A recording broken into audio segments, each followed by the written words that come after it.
Kuya, bakit busy ka lagi? Ano ba yung pinagkakaabalahan mo?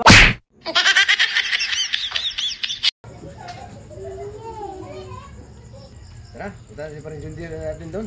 Yung bayo ba? Oo, tagal tayo hindi nagagawa ng ano. Kaya nga eh. Vlog na natin eh. Ewan ko, hindi naman nag-text sa akin ha. Pre, gagawa tayo eh. Wala eh. Ah, sige, mas maganda. May dala tayong 2 bote eh. Tara, punta natin. Sige ta. Bayaw! Oh, kayo pala! Oh, may dalawa kaming... Dala ba tayo kami Red Doors oh? Ayan oh, readers. Para natin gumawa ng vlog ah. Kaya nga. Ano ba nangyari? Hindi, busy kasi ako. Busy kasi ako. Upo kayo dito. Busy talaga ako. Kaya wala talaga.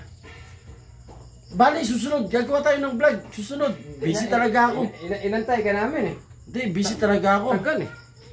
Kuya, bakit busy ka lagi? Ano ba yung pinagkakaabalahan mo? Bakit busy ka lagi? Oo nga. Hindi kasi, Ano yun pre? hindi kasi, busy kasi talaga ako, pre. Pasensya na. May pinagkakabalahan talaga ako ngayon, pre.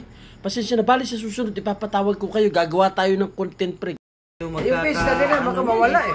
Kaya nga. Yung mga followers natin dyan, baka Yun nga. mawala ng ano yan, gana sa atin dahil ang tagal eh. Hindi, kasi talagang busy talaga ako. Pasensya na talaga ha. Bali, isusunod, papatawag ko kayo. Talagang busy talaga ako. Busy talaga.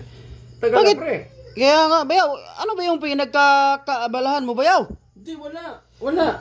Bakit, pati, ano ba yung busy sa cellphone mo? Kaya pala wala tayong magawang content eh. Busy ka pala sa SK.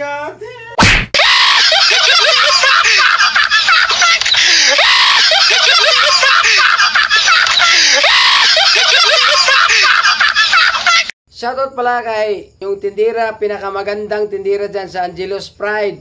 Hindi, Fried Chicken, hindi nagpakilala sa akin dahil mahiya siguro siya dahil, maganda talaga. Shoutout sa'yo, Miss Beautiful. Yun! Shout out kay Alan Punsalan from Oklahoma, USA. Ayan po, Punsalan family. Shout out po sa inyo. Magandang umaga na po sa inyo dyan. God bless po sa inyo at Happy New Year sa inyong lahat. Punsalan family! Shoutout nga din pala sa The Bus Galleria.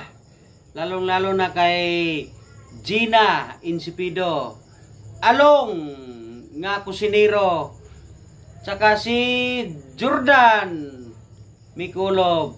Yon! Kung nagustuhan niyo yung video namin, huwag niyong kalimutang i-like and share. Ayan po, nakabalik na po kami sa pagbablog namin. Sana po, matuloy-tuloy na namin ito. Pasensya na po. Kung matagal kaming hindi nakapag-gawa ng content, nakagawa ng video kasi medyo talagang na-busy talaga. Maraming salamat po sa lahat ng walang sawang sumusuporta sa Bahas TV!